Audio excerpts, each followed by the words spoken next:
Hello mga kamami, naalang day ko i-share sa inyo hano. Ako na-monetize na day ko sa music kanang pwede ka makagamit og music ba ingani siya o kana mo na siya nakabutang. Eligible na ka nga mo gamit og music pero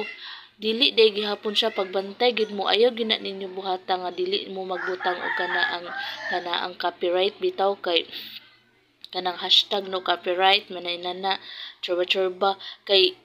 makuan gihapon kanimita ma-detect kaniya bisan pag eligible na kamo gamit sa mga music mo biya to akong gibuhat bitaw sa katong naga-upload ko og music nga dili nakabutangan og kuano copyright na kuan iyahang gi limited ako hang account motong na kuan to siya naglimit akong account ingat to siya na kuan nimita mo nang pagbantay gid mo careful gid mo nga bisan pag nag-notify si Meta nga pwede na mong mogamit sa mga music ingana dili gid siya gahapon kasaligan kay makopyright gihapon nimo so careful lang gid ta maggamit magbutang gid ta og katong nay hashtag no copyright ug unsa ba nay angay nga ibutang dili itag pataka kay sayang kay atong mga hinaguan mga kamami so mao lang to akong i-share. Thank you for watching, bye bye.